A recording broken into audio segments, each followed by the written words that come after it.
Hola, ¿qué tal? Mi nombre es Walter Delgado y te doy la bienvenida a nuestro programa Palabras de Vida. Hoy hablaremos sobre el conflicto familiar y vamos a tomar como base el pasaje de 2 de Samuel, capítulo 13, versículos 24 al 31, que dice: Y vino Absalón al rey y dijo: He aquí tu siervo tiene ahora esquiladores. Yo ruego que venga el rey y sus siervos con tu siervo. Y respondió el rey a Absalón: No, hijo mío, no vamos todos, para que no te seamos gravosos. Y aunque porfió con él, no quiso ir, mas le bendijo. Entonces dijo Absalón: Pues si no, te ruego que venga con nosotros a Amnón mi hermano. Y el rey le respondió: ¿Para qué ha de ir contigo? Pero como Absalón le importunaba, dejó ir con él a Amnón y a todos los hijos del rey. Y Absalón había dado orden a sus criados, diciendo: Os ruego que miréis cuando el corazón de Amnón esté alegre por el vino. Y al decir yo: herid a Amnón, entonces matadle, y no temáis, pues yo lo he mandado. Esforzaos pues y sed valientes. Y los criados de Absalón hicieron con Amnón como Absalón le había mandado. Entonces se levantaron todos los hijos del rey y montaron cada uno en su mula y huyeron. Estando ellos aún en el camino, llegó a David el rumor que decía: Absalón ha dado muerte a todos los hijos del rey y ninguno de ellos ha quedado. Entonces levantándose David rasgó sus vestidos y se echó en tierra, y todos sus criados que estaban junto a él también rasgaron sus vestidos. ¿Sabes? La Biblia nos relata de una de las familias más enfermizas que hubo. Mira, el esposo comete adulterio, su hijo Amnón viola a su hermana, Tamar, la hermana de Absalón, ¿no? A ella fue la que la violó. El padre no sabe disciplinar. El hermano de Tamar, Absalón, mata a Amnón. El padre, tiempo atrás, había cometido un homicidio y lo encubrió. La familia fracasó porque el hombre realmente no supo enlazar su relación con Dios y la relación con su familia. Y la ironía es que el que encabezaba a esta familia pues era un hombre temeroso de Dios, un hombre que tenía un corazón, como dice la Biblia, según el corazón de Dios. Estamos hablando de David. Esto significa, mira, que aún las personas más temerosas de Dios tienen problemas de familia, pero yo creo que siempre hay una esperanza en Dios, aún en la situación más terrible. Mira, la familia es un grupo de personas que está formado por una pareja, normalmente unida por lazos legales o religiosos, que convive y tiene un proyecto de vida en común. Y sus hijos son parte de este grupo cuando los logran tener. Las familias están clasificadas en la familia nuclear, que es la familia que está formada por el padre, la madre y la descendencia. La familia extensa, formada por los parientes, cuyas relaciones no son únicamente entre padres e hijos. Una familia extensa puede incluir abuelos, puede incluir a los tíos, los primos y otros parientes consanguíneos o afines. La familia monoparental, que viene a ser el grupo familiar compuesto por un solo progenitor, puede ser padre o puede ser madre, y un hijo único, o puede tener varios hijos. La familia ensamblada, que es la que está compuesta por agregados de 2 o más familias. Ejemplo, la madre sola con sus hijos, que se junta con un padre viudo que también tiene sus hijos. Y otros tipos de familia, aquellas que están conformadas únicamente por hermanos, por amigos, donde el sentido de la palabra familia pues no tiene que ver con un parentesco y consanguinidad, sino sobre todo con sentimientos como la convivencia, la solidaridad y otros, etcétera, quienes viven juntos en el mismo lugar y por un tiempo considerable. Estos son los diferentes tipos de familia que encontramos en nuestra sociedad. Pero el tema de esta hora es el conflicto familiar. ¿Cómo resolvemos el conflicto en la familia? Mire, el conflicto puede ser constructivo si es que se usa de una forma correcta, pero queremos darte algunas orientaciones, algunas guías que te pueden ayudar en cierto modo cuando tú estás en un conflicto familiar. Cuando tú discutes, pues hay que hacerlo, pero sin causar daño. Yo creo que una de las cosas que tenemos que hacer cuando entramos a un conflicto familiar es que tenemos que enfrentar a la persona, tenemos que estar cara a cara con la persona, aunque no te quiera ver. Pero no trates de evitar el conflicto con el silencio, porque eso no es bueno. Jesús dijo allí en Mateo 5, versículo 25, ponte de acuerdo con tu adversario pronto entre tanto que estás con él en el camino, no sea que el adversario te entregue al juez y el juez haga algo así y seas echado en la cárcel. Es decir, no es bueno que en casa, si te vas a pelear con tu esposa, te vas a pelear con tu marido, pues te quedes callado. No es bueno eso. Hay que enfrentar, hay que discutir. Si hemos llegado a una situación de incomprensión, donde ambos nos hemos molestado, bueno, no es bueno guardarse el rencor. Jesús dijo, perdón, el apóstol Pablo dice, no se ponga el sol sobre vuestro enojo. Entonces hay que tratar de enfrentar el conflicto, pero con la persona con la cual hemos entrado en dicho conflicto, ¿no? Pero hay que abordar el problema, hay que tener mucho cuidado de atacar a la persona. Mira, hay que enfrentar muchas veces también la tentación de evadir. Es bueno que evites, o no evites, mejor dicho, evadir. Cuando me refiero a evadir, hay gente que no quiere tomar responsabilidad, ¿no? Admite tu falta rápidamente y completamente. Es bueno que si tú has cometido un error, pues lo admitas, ¿no? Porque hay personas que son tan orgullosas que no admiten. Ellos han cometido una falta, han cometido un error, han calumniado, han ofendido, pero no quieren admitir su error y quieren evadir su responsabilidad. Y Santiago capítulo 5 versículo 16 nos dice: confesad vuestras ofensas unos a otros, llorad unos por otros, para que seáis sanados. La oración eficaz del justo puede mucho. Algo importante también en un conflicto familiar es cuidar mucho la lengua. Tienes que guardar tu lengua, porque en un conflicto tú puedes maltratar, tú puedes atacar a la persona y tú tienes que tratar el asunto, no irte contra la persona.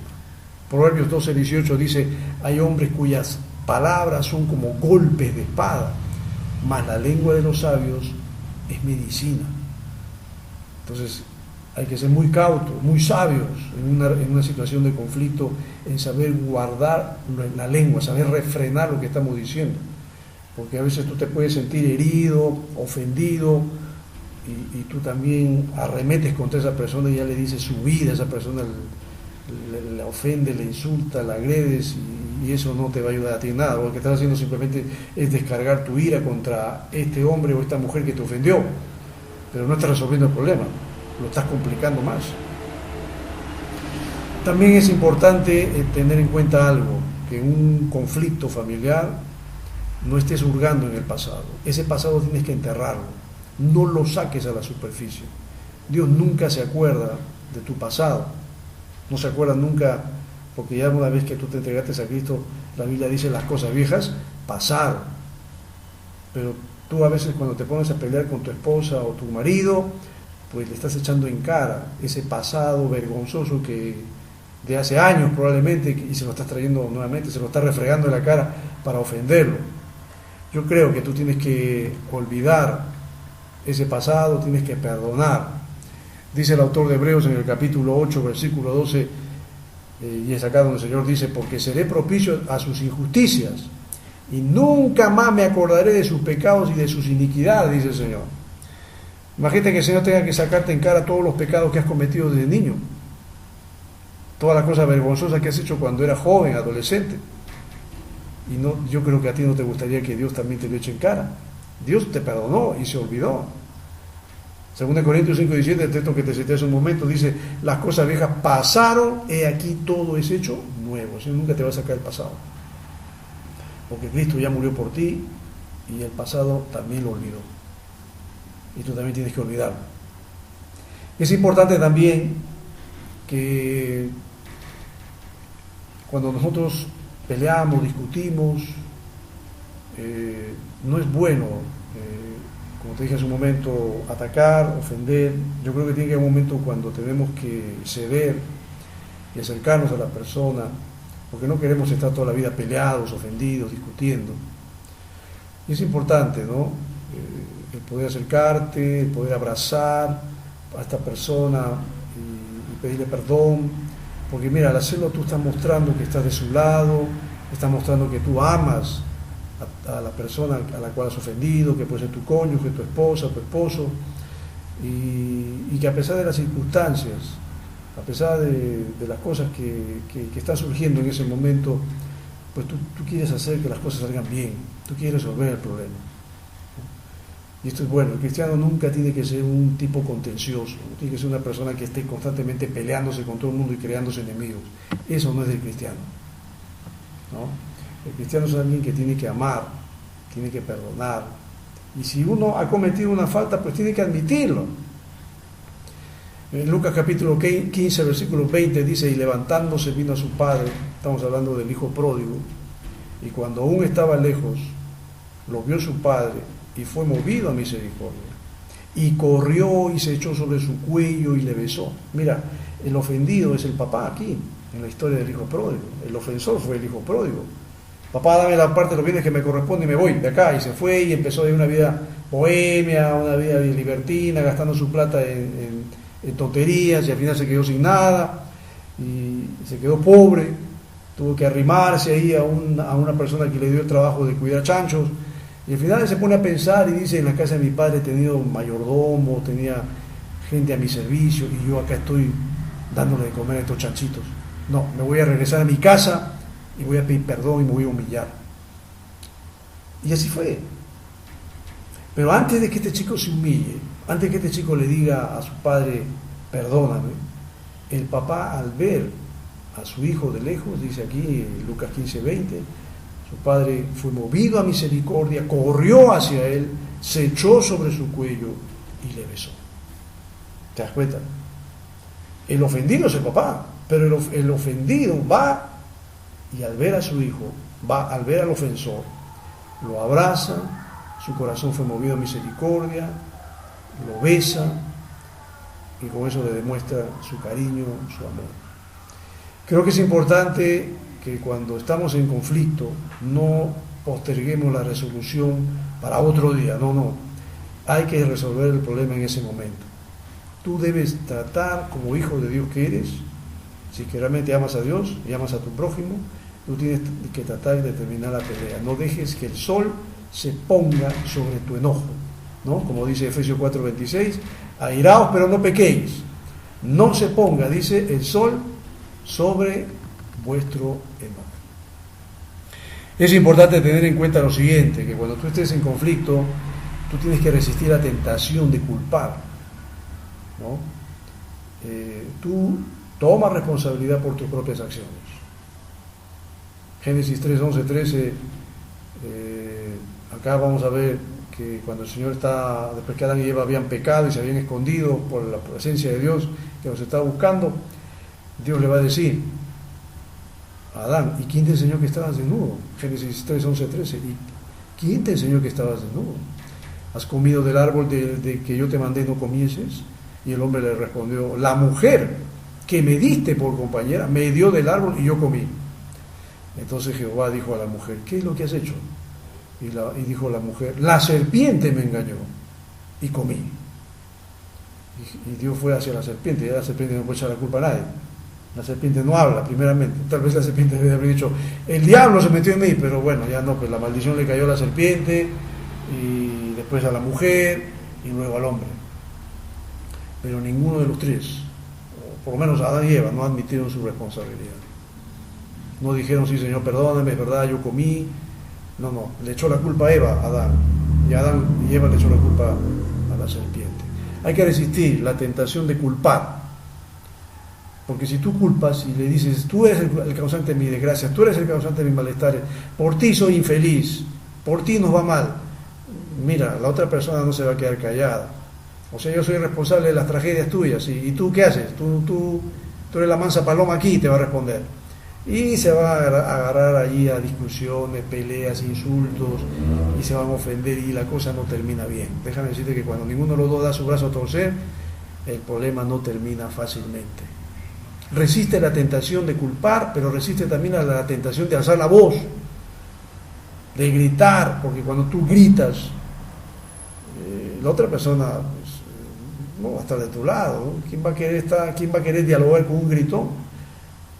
Si tu mujer te escucha gritar, tu mujer se queda callada, o se va, te deja hablando solo, no ha resuelto el problema. Dice la Biblia en Proverbios 15:1, la blanda respuesta, es decir, la voz serena, quita la ira, mas la palabra áspera hace subir el furor. ¿No? Si tú gritas y estás atacando a la otra persona se queda callada y también te va a responder.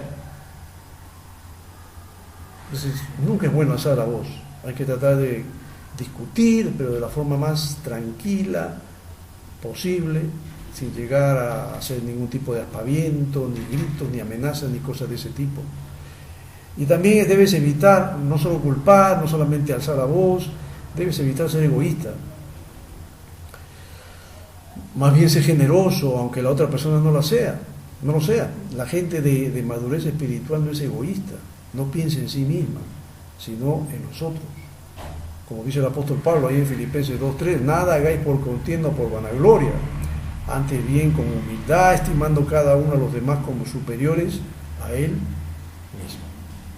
Trata de cambiar a la otra persona no funciona, el único que puede forjar cambios es el Espíritu Santo. Y yo sé que Dios quiere bendecir tu hogar, tu familia, y espero que realmente lo haga. Tengamos la actitud del salmista que dice, crea en mí, oh Dios, un corazón limpio y renueva un espíritu recto dentro de mí. Que realmente Dios te bendiga, mi querido hermano, mi querido amigo, y espero verte en una próxima oportunidad. Chao.